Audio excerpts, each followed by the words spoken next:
The classes are being recorded and are posted on YouTube.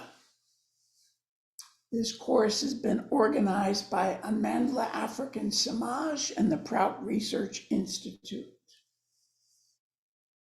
You can listen to this class in English, French, Portuguese, or Spanish due to our dedicated, hardworking interpreter volunteers by clicking on the globe icon and choosing your language. 142 people have registered for this course from 12 countries of Africa and 21 other countries. Today is class number 14, entitled Sadvipra Leadership Training, 3 Steps to Awaken Our Conscience. Today is Dada Madhavidinanda. The age of 19, Dada Madhavidinanda dedicated his life to the realization of the highest truth and the welfare of beings as a yoga monk and spiritual teacher. Dada has taught meditation and yoga to thousands of people in Germany, United States, Australia, New Zealand, Greece, Croatia, Slovenia, Albania, India, and Israel. Dada Madhavidinanda founded the Menschliche Welt movement and political party in Germany in 2013. That same year, Dada founded the spiritual center Ananda Ashram in southern Germany, where he currently lives and teaches. Dada Madhavidinanda, namaskar, and please begin.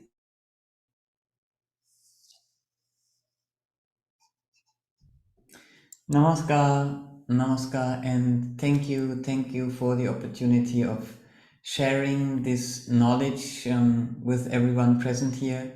I appreciate it, and thank you to all the organizers to make this event possible. And thanks also very much to the interpreters. And just now, by thanking them, I remind myself that I should speak slowly because it's a simultaneous translation and it's incredible work. So I appreciate you're doing that tremendously for 1.5 hours to translate simultaneously. So thank you very much for that. I would like to start our session with a short kirtan mantra singing of the mantra Baba Nam Kevalam. A mantra is a sound which helps to calm and expand the mind, free the mind from limitations, from negativity, from anything that stops the mind to return to realize its source, which is pure consciousness. And the mantra has 3 words, Baba Nam Keva Lam. And they mean only the name, only the idea of the nearest and dearest, which is the supreme consciousness within us and all around us. So I'd like to start by singing this mantra, and then we will start our learning for tonight.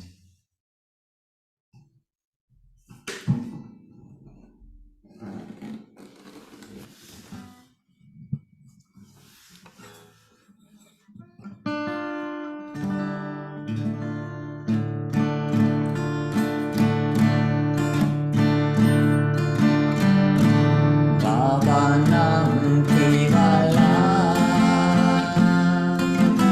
Bhavanam Kevala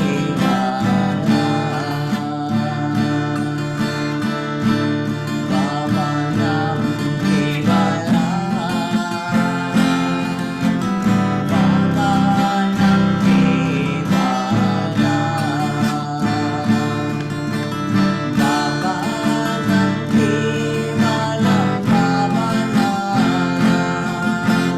Bhavanam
So, we have come here together tonight to learn about Satvipra skills, how to make ourselves and others Satvipras. Satvipras are spiritual, social leaders who are competently leading the society forward. So, how to become a Satvipra, to help others to become Satvipras, that's what we are going to learn. And it's the second session. Last week we had our first session, and I would like to start by, usually I like to start my sessions and my classes with teach back. That means we pair up in groups and teach. I'm going to slow down for the interpreters. We break up in pairs and teach back each person what they have learned.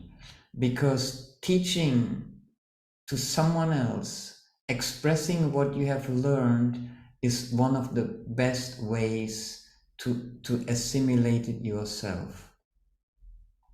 So for technical reasons, we are not able to break up in pairs. So we need to stay in these rooms, in these language rooms. And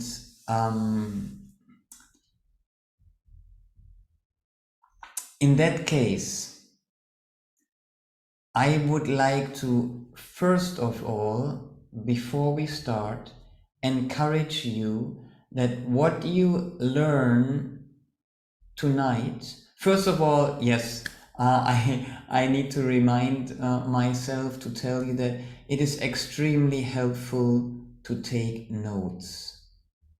Please bring or take a piece of paper and pen and take notes, because we have learned in our school, in our classes, that when we do teach back and people have taken notes, they can teach back much better compared to those who have not taken notes. So if you want to retain what you're learning here, I advise you to take notes. And secondly, I'd like you to now think about it. I will probably repeat it at the end of the class, to tell that what you have learned in this session to someone else later on. Just tell that person what is the information that you have received, that you have learned, and your own understanding of it, of what you have learned. So for now, I actually cannot see much of the group that I am in, I think. I don't know, can that be changed? I'm just seeing myself, so to speak. If you go to the top right hand, you Yes. can the view to gallery view and you can see everybody. Well, they already removed your spotlight, so you can see everybody now. Has their camera on. Yeah, I'm still not. I thought I'm in gallery view. Yeah, I'm not There's able 21 people now, so you should be Yes. able to see 21 names. Gallery view. Okay, it was hidden. Now, thank you. Got it. Now I can see.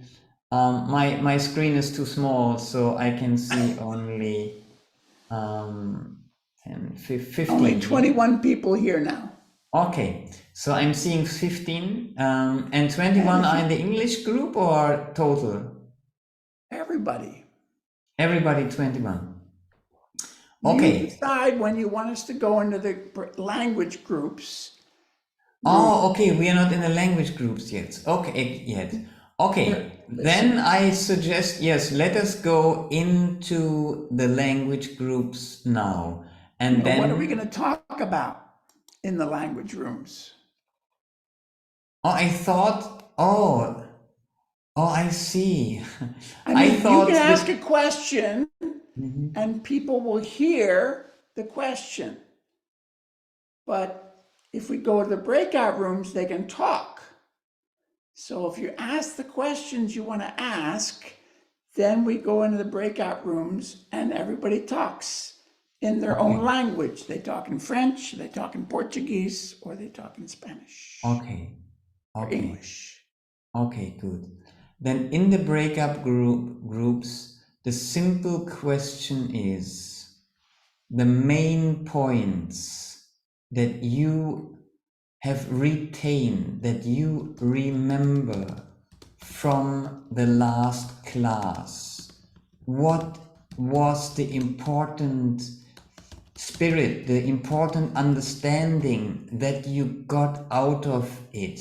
It was about what a Satvipra is, what makes a Satvipra, what are the qualities of a Satvipra, what are the main activities of the Satvipra, how many are there? So the question is, what do you remember? And please express it. If everyone in the group even just takes 1 minute to express something of what they have learned, and those who have come here for the first time, they will listen and benefit by hearing quite a bit of content from the people who were in the class last week. So that's the main question. What do you remember? And then answer that question to the group, and then let as many people express something as they can. And I would like to, of course, with the English group, to have Dada Maheshwananda moderate when people put their hand up and want to say what they have learned. So I think we can start that now. Dada, I cannot enter the breakout room, but you can enter the breakout room in English. Okay. So I'm opening all the rooms now for 10 minutes.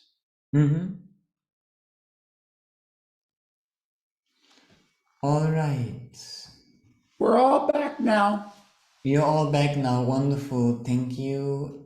And that is wonderful. I appreciate having been in the English group, and we had a very wow. It's always changing. I'm clicking on gallery view, then I have gallery view for a short while, and then I. Yeah. Dada, you're the speaker. You're spotlighted. Yes. You can make a gallery so you can see everyone else. Yes. But we want to see the speaker. Yes. So you click on gallery. Yes. And we will see you. Yes, that's what I did, and that's what I said. I know, but when I change it to spotlight again, it reverses back and you see what we see yourself. Yes. Okay, then I see whatever I see. What you want to see, yes. Yes.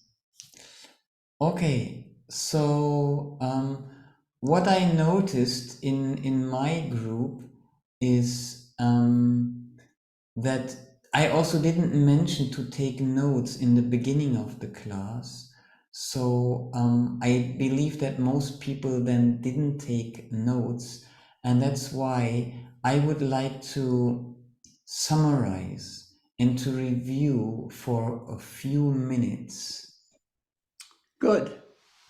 The main points of the last class, which are, we defined what a sattvipra is, that's fine.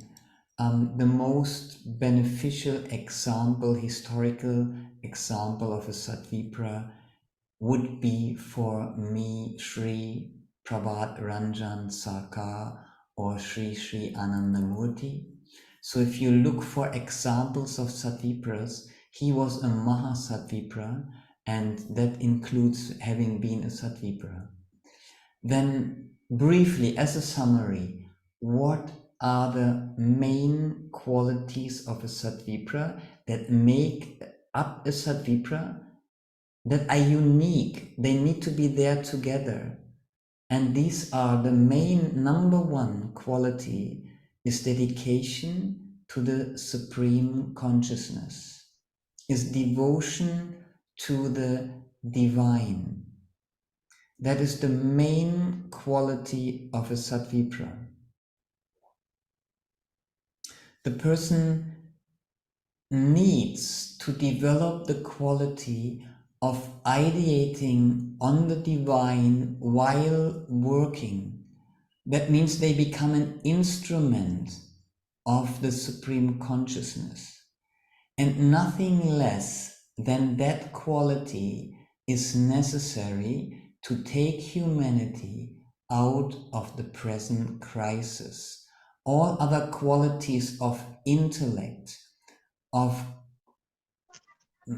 organizational capacity, of legal capacity, of what not, will not suffice to take humanity into the new stage of new humanistic order, of a social order that is based on universal benevolence. So that's the first quality. The second quality is that the Sattvipra is established in morality, not just practicing it for a little while, but being established, being consistent, reliable, and incorruptible. This is necessary for a Sattvipra, for that kind of leadership. And the third quality is the quality that a Sattvipra must be engaged in dedicated, committed public work, must be showing up for the people and work for justice and fight against injustice and exploitation. All three qualities are necessary. If one of them is missing, it might be a wonderful person. For example, a guru in an ashram, she may lead a wonderful ashram, he may lead a wonderful ashram, do spiritual practice, live an ethical life, but doesn't go out into the society and help the suffering people by taking up some work, some duty, that would not qualify as a Sattvipra. A Sattvipra goes into the society and engages in collective work. So these are the three qualities. Then I'd just like to summarize the four activities, the four main activities of every Sattvipra. The first one nourishes the first quality. So the first activity is spiritual practice. Every Sattvipra practices spiritual practice because by definition a Sattvipra is a spiritualist, and a spiritualist means someone who doesn't just talk but practice spirituality. So daily spiritual practice is the main activity of a Sattvipra. The second one is that he very practically practices ethical conduct, not just knowing and talking about the principles, but showing it in his or her way of eating, of talking to people, of acting in the smallest way, being benevolent and truthful, shows every day in activities. And a Sattvipra is different from any kind of politician or leader who talks, and maybe affects a lot of people, but doesn't really practice ethical conduct in the way he or she eats or conducts the rest of their lives. So it is concrete practicing, in our terms, the yogic principles of Jama Niyama. For example, I won't go into that now, but these are practical activities, and one of them includes self-reflection. After doing a mistake, committing a mistake, to reflect on it, to admit it, and to rectify it. That's one of the ethical practices of a Sattvipra, activities. The third one is one that we focus on today specifically, is study. studying and engaging in rational thinking, to study what is necessary to perform the duty, the service that a Sattvipra in his or her environment and time is engaged in. Study and the practice of rational thinking, which we will learn about today. And the fourth activity is then the performing of the duty, of the commitment accepted for the society, to be engaged in concrete, committed work for the development and for the progress of society, of the people. In very practical terms, it means that a Sattvipra performs a concrete social public duty, a responsibility, shows up just like people show up to their work. The Sattvipra shows up to her work, whatever that commitment is. So the details, of course, vary. What exactly kind of spiritual practice? The ethical conduct is pretty straightforward, and the study depends very much on the particular work of a Sattvipra, and this particular work, of course, depends very much on the life of each and every Sattvipra who works together with others in a group. So these are the main activities of a Sattvipra. Then I'd like to say what the unique role is of a Sattvipra at this point in human history. I already mentioned it, that this human society is in such a state, in such an existential crisis, that it is a crisis of survival. And only Sattvipras can take humanity out of this crisis. It requires spiritually, morally committed, active people to take leadership in the society. So that's the unique role that a Sattvipra has to play.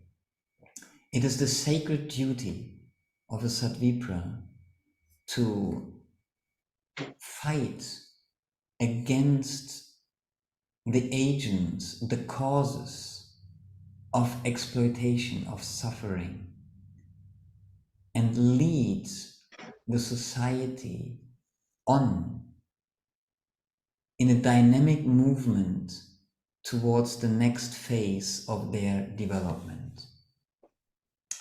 So, this is a short summary of the main points we talked about last week. And continuing from there, now we will talk about and learn about the faculty of rational thinking, of discernment, of making the right decisions. A Sattvipra in a leadership position is making decisions for a community, maybe for a whole nation, maybe for the whole of humanity. So the Sattvipra needs to know, and part of the activity of a Satvipra is to study and to think rationally. And that's what we are going to talk about now. We're talking about what Baba calls awakened conscience. That means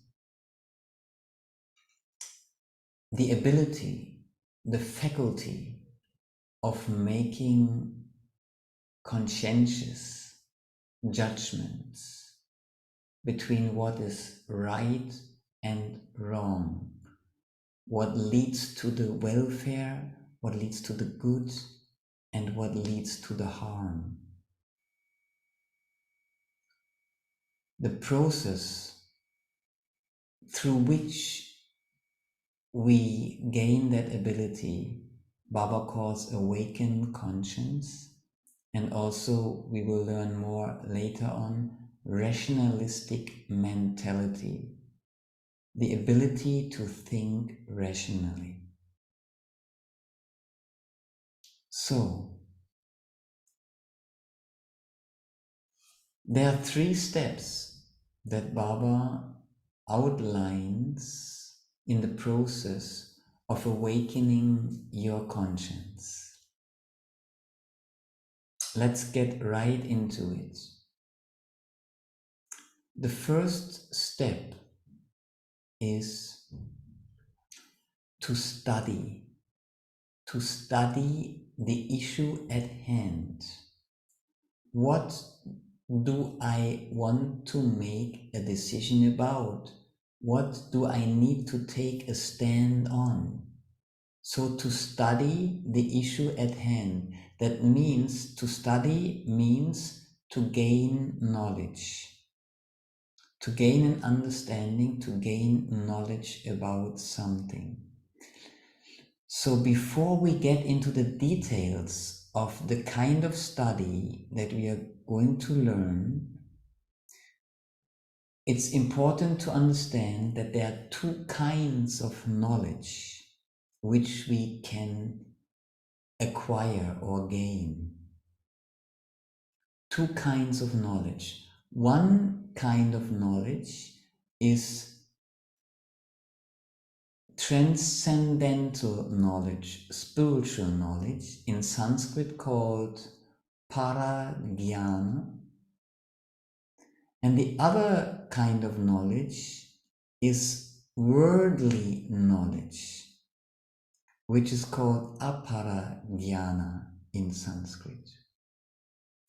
Spiritual knowledge or transcendental knowledge is concerned with the absolute truth, with consciousness, with pure consciousness.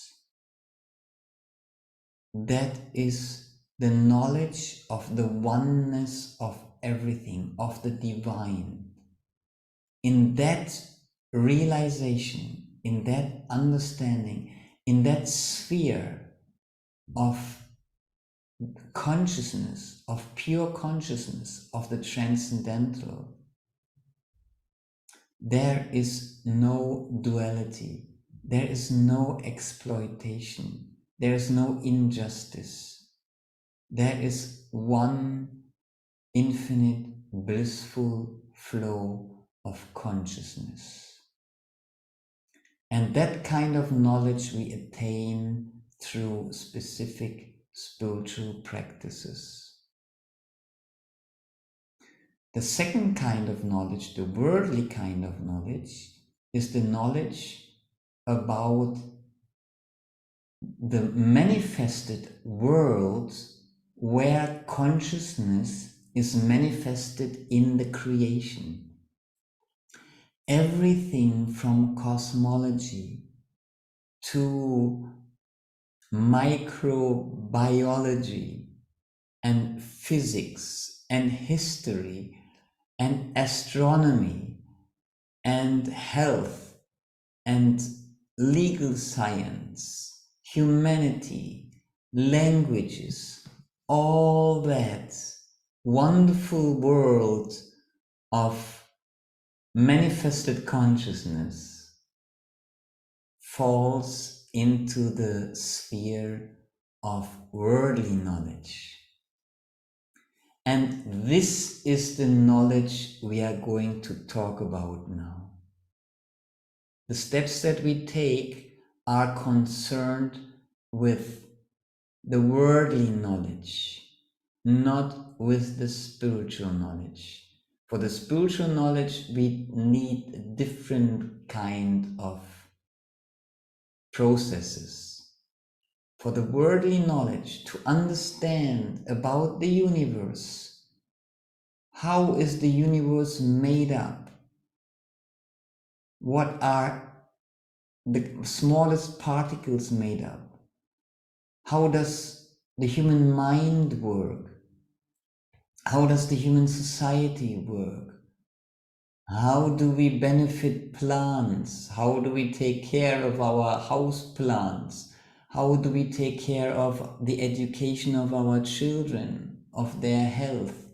All that comes under worldly knowledge, and we are going to learn how to make rational, conscientious decisions about these issues. So, the first step is study. To study the issue at hand. That means to first gather the necessary information about the issue at hand. Let's say the issue at hand is there are so many issues. What should I eat? What should I not eat? What kind of food should I give to my children? Should I feed them meat? Should I feed them fish? To gain a knowledge and understanding what's best for my children, should I get them vaccinated? Should I not get them vaccinated? How to answer this question? We need to develop our conscience, our understanding, and the first part of it is to study the issue at hand. Should I eat, to make a sim? Should we drink? Should I give my child Coca-Cola, for example? So then I need to study Coca-Cola. What are the ingredients of Coca-Cola? What does it do to the brain? No, we can study. We gather information. First of all, we gather information.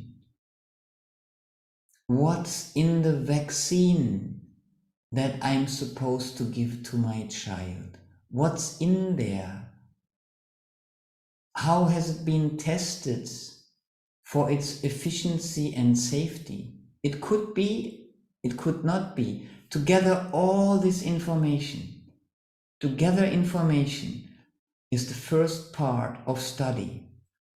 To get enough information. It's not enough to gather the information, but it's the first part, to get sufficient amount of information to study the issue at hand. So when we gather information, we get this information, we get this knowledge, this worldly information, this worldly knowledge from three main sources. So we need to know these sources. The first one is pratyaka.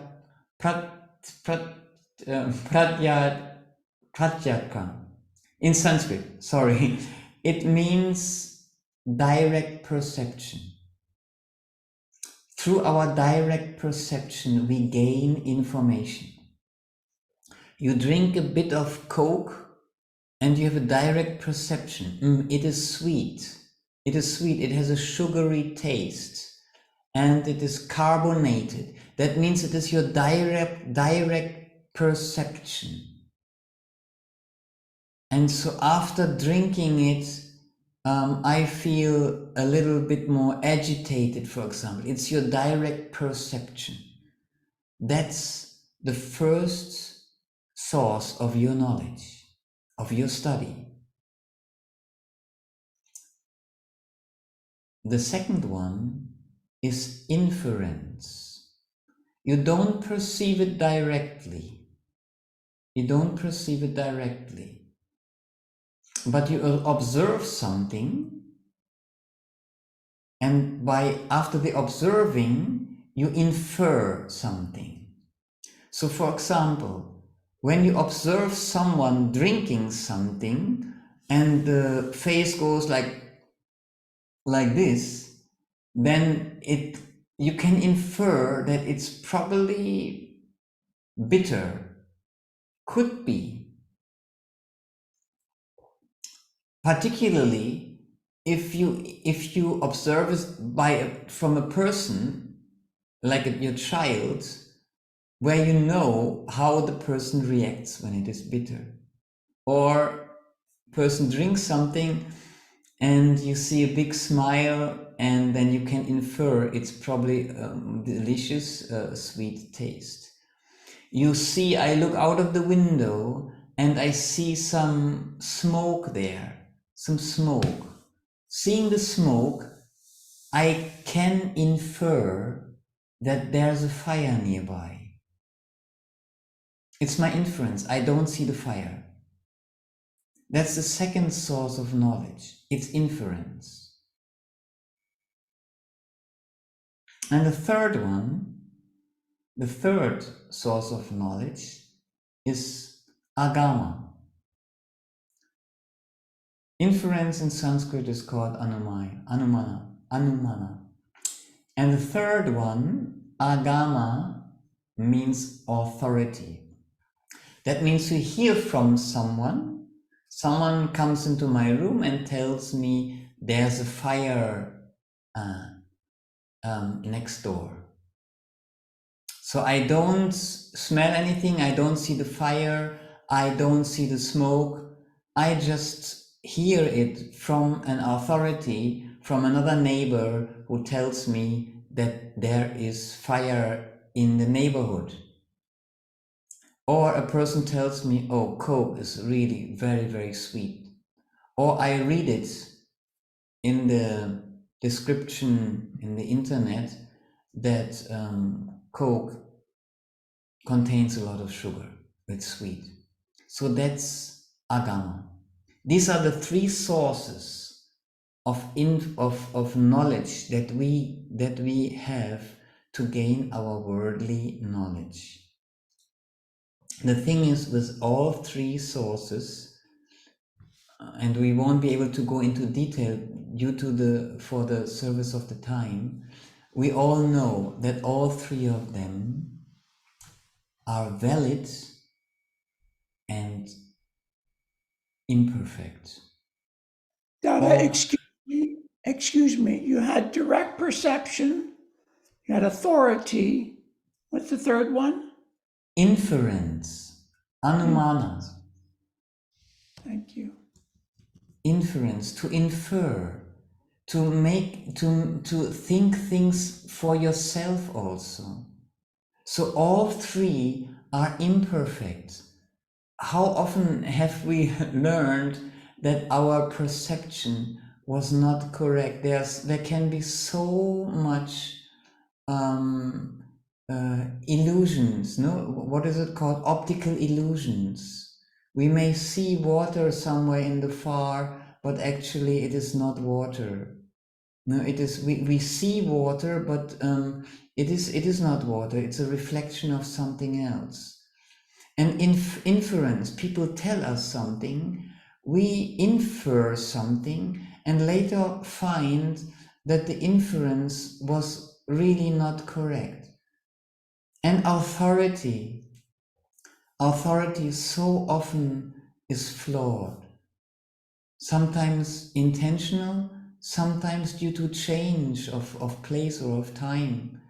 If I read a history book from the 1960s, 70s in Germany, it will teach that Bonn is the capital of Germany. So now that is not true anymore. Berlin is the capital of Germany. So all three are imperfect. And the tendency for people to go for the authority is quite widespread. Baba mentions it is the simplest and most easy way to just follow an authority. Inference is liked the least because it takes more thinking, more effort. And Baba has encouraged us to use inference, to use our thinking, our ability to think things through.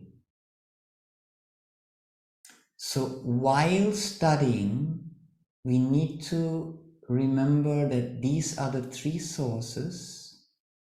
All are imperfect, and inference should not be neglected. We'll come to that a bit later when Baba directly speaks about it. So as they are imperfect, study includes one further step, and that is verifying. We must make effort to verify the veracity of the information that we gather, to verify whether the information we get from the authority is current, is correct, is still correct. We need to verify it. And there are different ways of verifying. We won't have time to go into the detail now, but I think you understand. We have to look at different sources. We have to match our own perception, our own inference with authorities. We need to look at and listen to different authorities, different people talk different opinions. That's very important. It doesn't mean that because there are different opinions, no one is really very much right.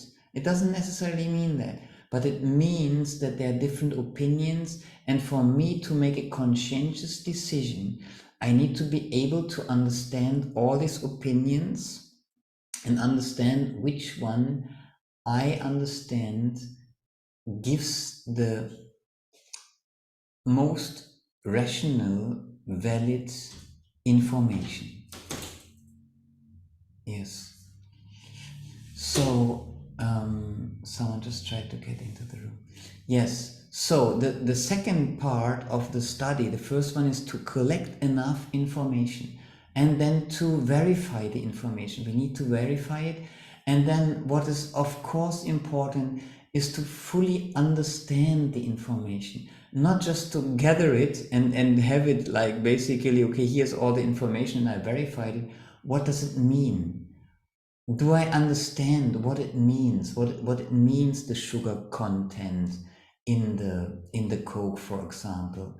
What it means when that amount of sugar is consumed by a small child with a child's brain and all that. To understand it, to understand the data. So this is the first step and the sub-steps of developing our conscience. Then the next one is, after we have gathered and verified sufficient information, then we need to analyze, in the sense we need to weigh the pros and cons of an issue at hand, of a question at hand. Should I give my child Coke? Should I get myself or my children vaccinated? So I have enough information now. I verified it. It might have taken quite some time, quite confusing these days, especially with some very prevalent issues. And then to weigh the pros and cons. Are there any advantages that I can gather from my information about drinking Coke or giving Coke to my children? What are the advantages? What are the disadvantages?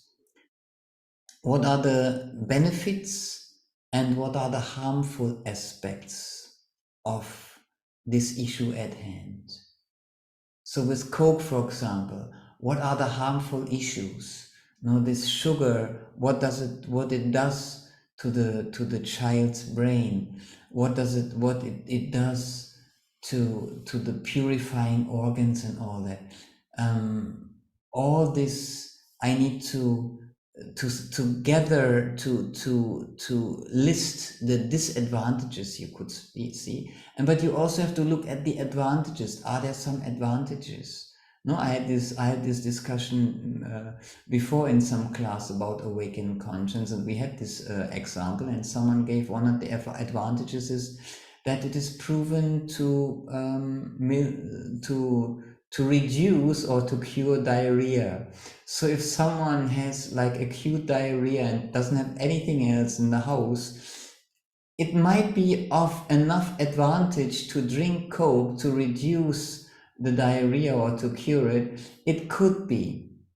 Or a small sip to give to a person who really would find a tremendous mental peace by getting that. It could be. So to really look at all the sides and analyze what does ultimately lead to the greatest benefit. And that is the main question that we want to follow and find an answer to when we do this. Does it lead to the greatest benefit of my child and of my family, for example, to have it vaccinated or not to have it vaccinated? What will be the consequences? So to weigh the pros and cons, after sufficient gathering the information, if I eat this food, if I give my children this food, what will lead to the greatest benefit? This is the main question to be asked. And so after analyzing the pros and cons, we come to what Baba calls, in the terms of where he talks about it, about this process, blissful and non-blissful options, and auxiliary and non-auxiliary options. Blissful means that it is beneficial. Auxiliary means it is practical, it can be done, it is helpful. Non-blissful means it is not beneficial. It doesn't lead to benefit and to bliss. And auxiliary, non-auxiliary means it's not practical, it's not helpful, it can't really practically be well done. Something might be, for example, idealistically blissful. For example, the decision to stop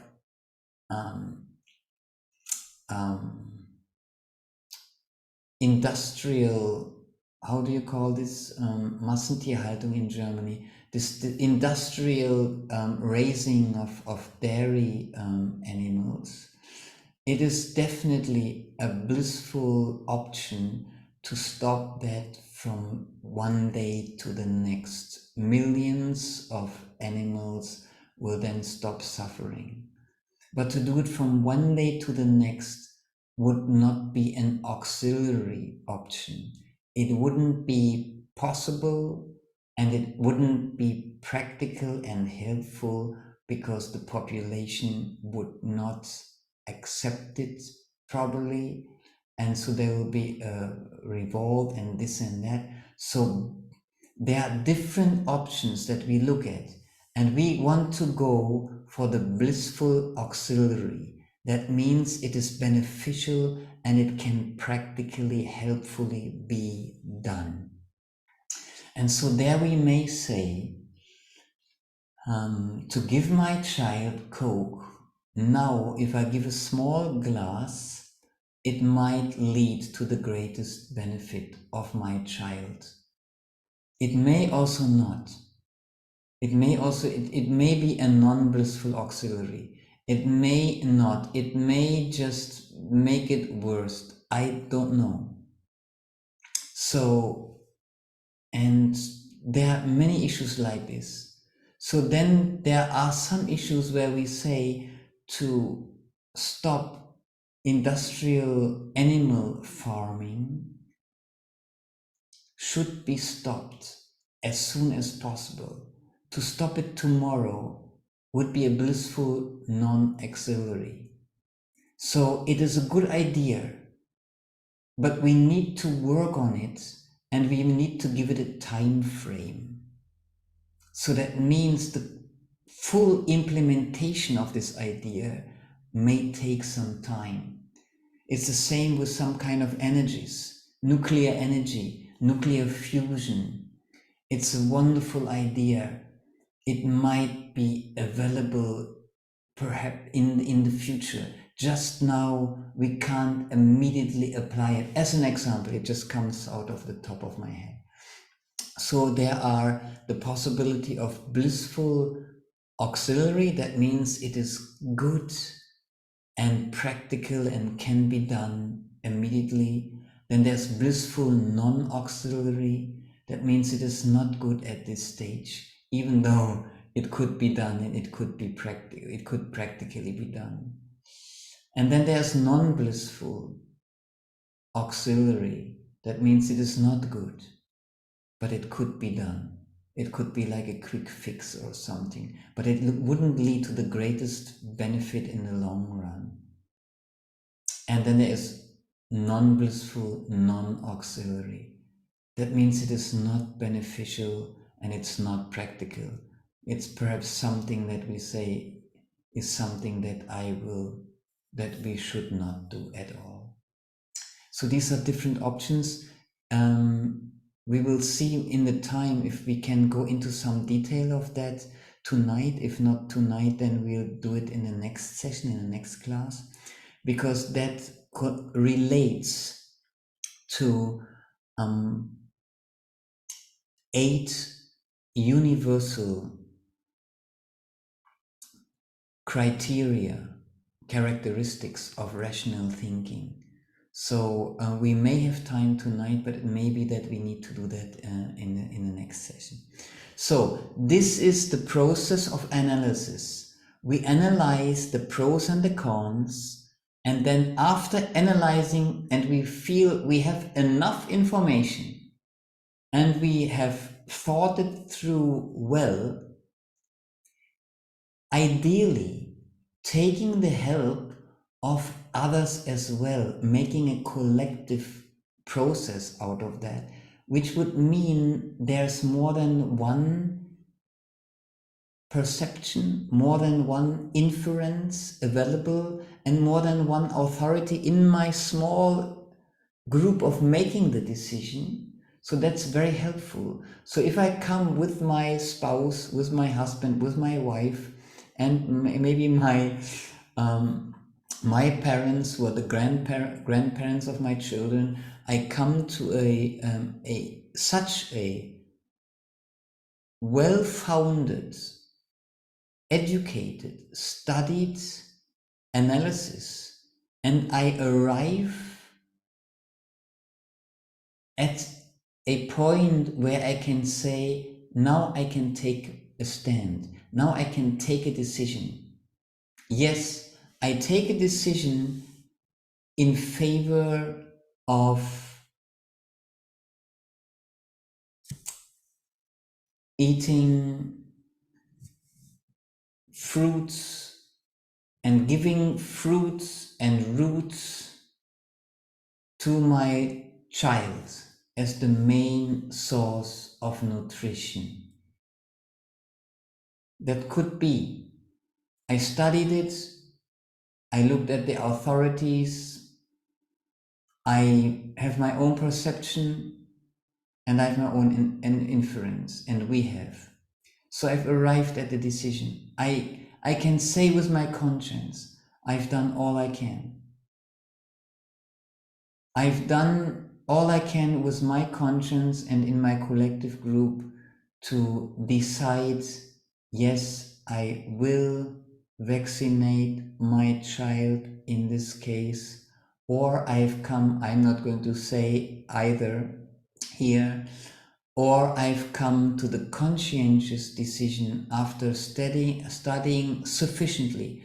This is not a small decision, and analyzed everything, that I have come to the conscientious decision not to vaccinate my child.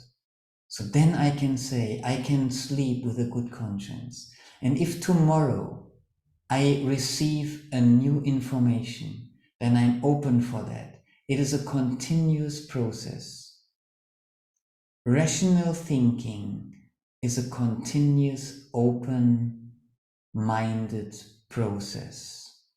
And that decision, taking a conscious and not just a decision because authorities and whoever the authority is has said something, is not enough when it comes to very important decisions, especially in the role of leadership, where you must say, I take responsibility for this decision. So arriving at that point and then making the decision is the simple but important third step of awakening your conscience, of making a conscientious decision. It is not enough to just study and to analyze and to talk about it and to know so much about it. It's wonderful, and maybe to write about it, it's wonderful, but that's not enough. Just knowledge is not enough. It needs to be decided upon. And Baba mentions, when you decide, that means you are ready.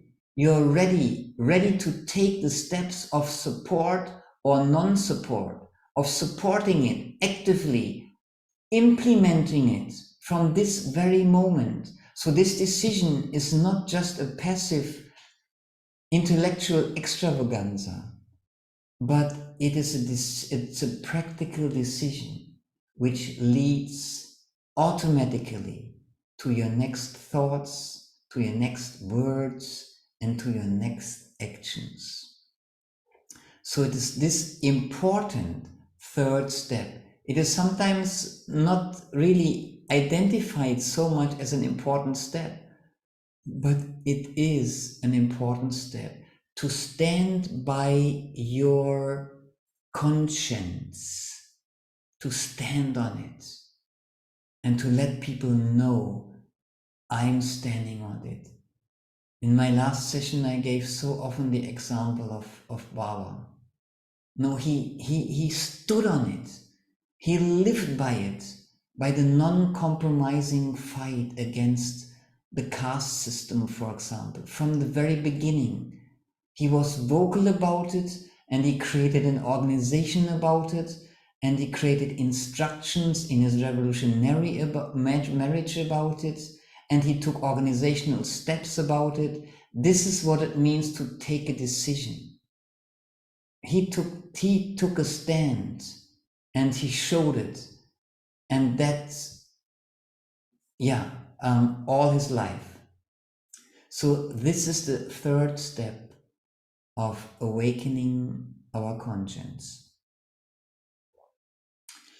And so I would like to end this process by reading from the end of the last paragraph of the discourse, where Baba explains this very process. Many of you, or some of you, may remember it, have read it. It is in the book Neo-Humanism, Liberation of Intellect. In any case, look it up and reread it after this class in the coming week, particularly if you want to participate in the next week and continue this study. But in any case, read the chapter on awakened conscience. There you will find these steps, this process of awakening your conscience. And I will read the last paragraph of that chapter now.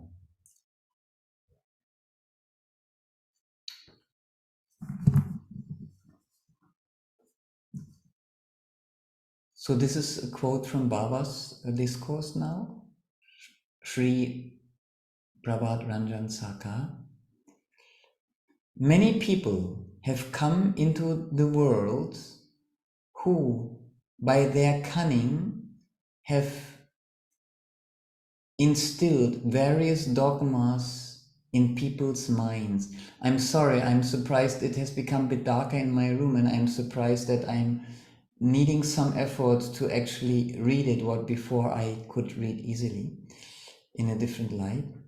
So, who have instilled various dogmas in people's minds and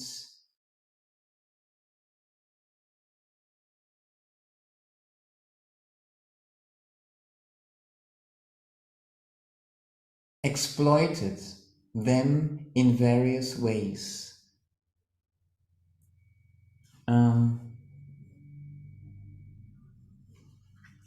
I'm looking at an easier way to read it.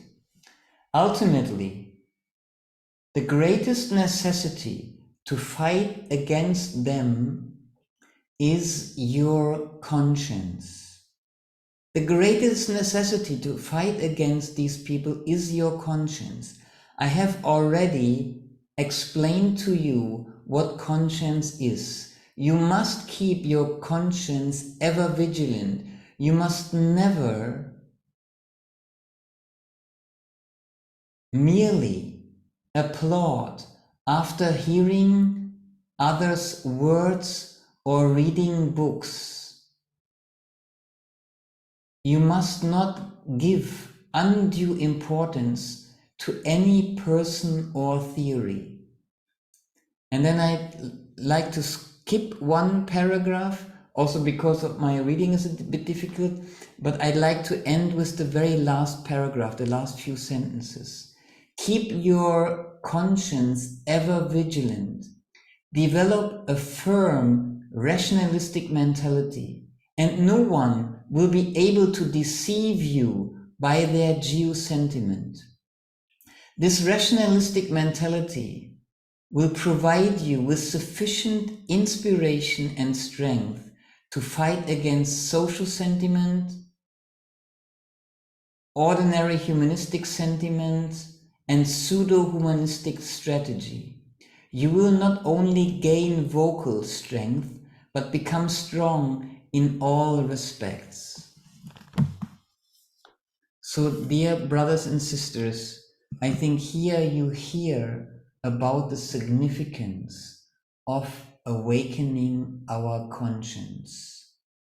If we want to help humanity overcome injustice and exploitation, we must develop our conscience or rationalistic mentality.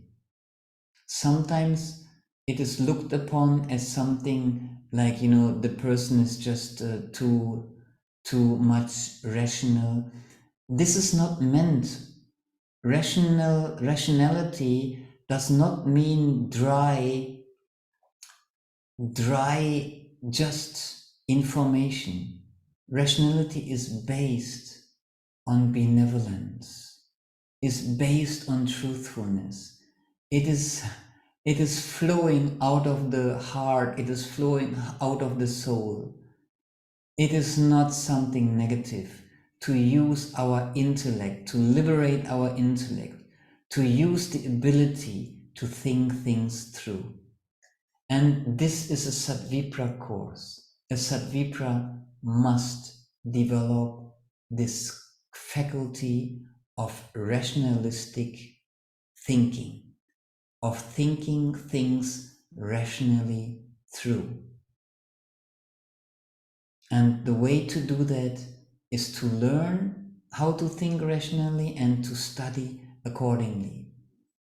And I mentioned you please read this chapter again, and then the next chapter is related to that.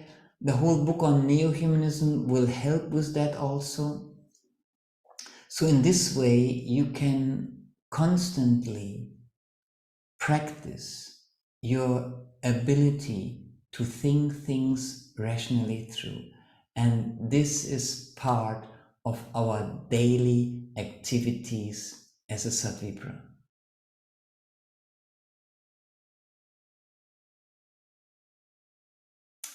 So,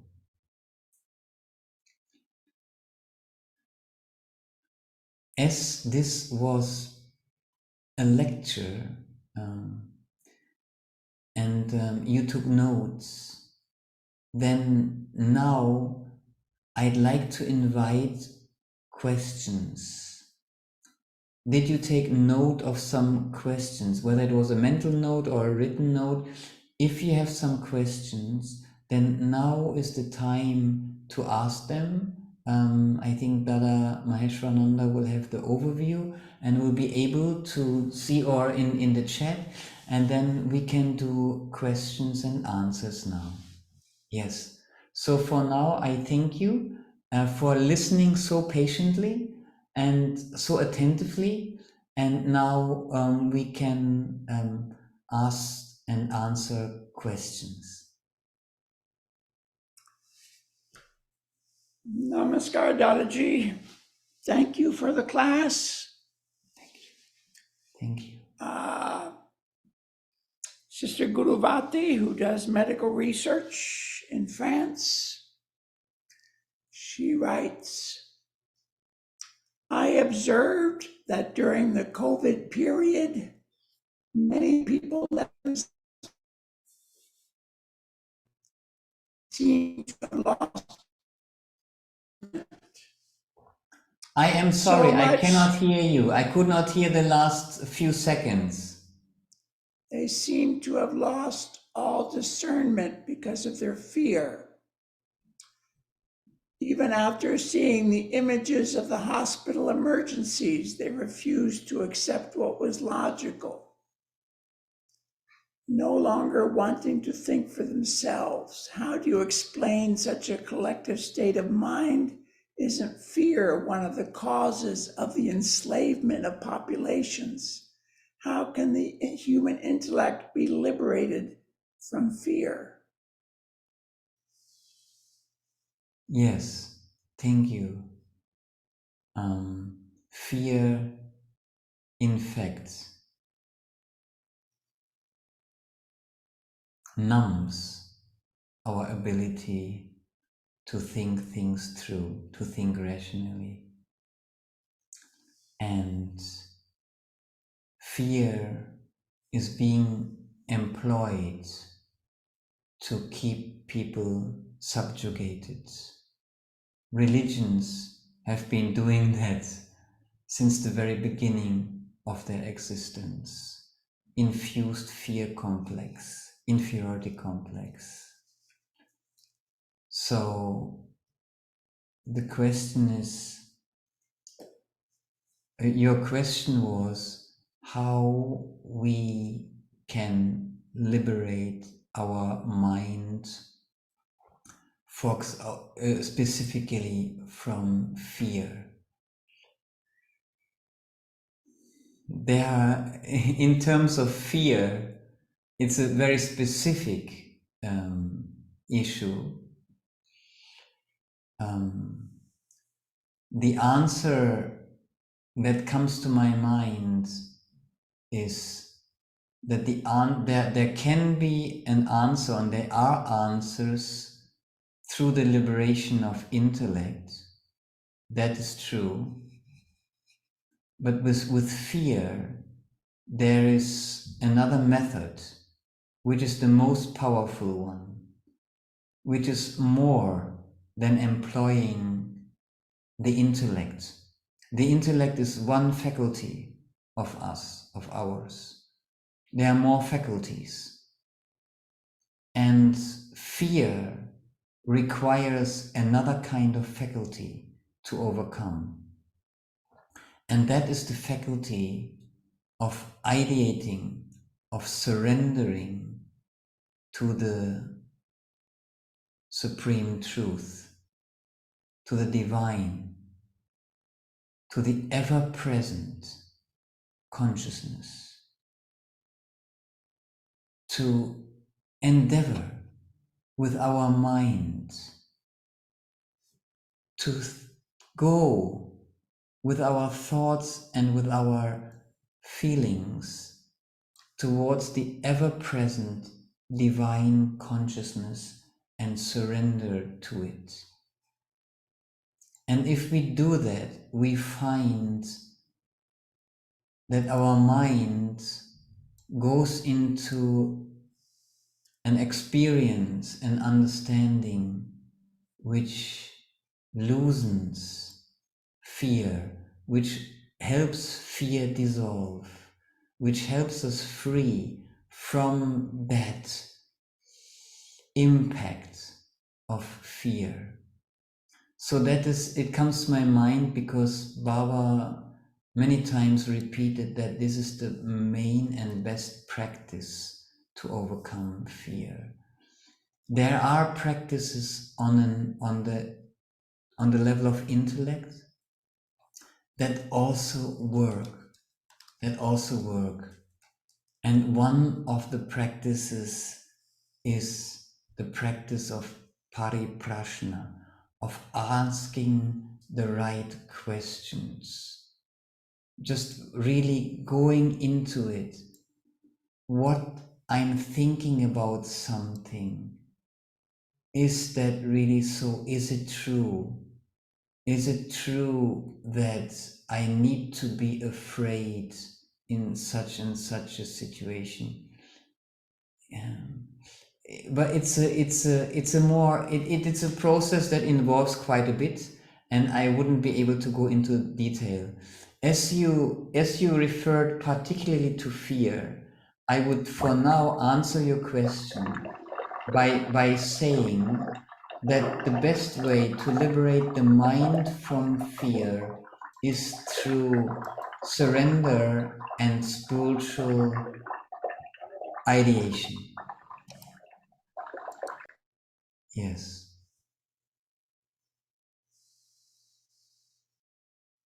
For a detailed answer of how to go about it intellectually, it would take another class for me, but I would be happy to do it. Yes. Govinda of France said the most important thing is to meditate every day and serve others and creation. Yes, I think Govinda came a little later. That we already, thank you for reminding us that we already said in the summary that the most important activity of a Satvipra is to do the spiritual practice, and the most important quality of a Satvipra is his or her devotion to the Supreme Consciousness. That's right. And service. Yes, service comes after it's a separate activity. Yes. And service is also one of these activities.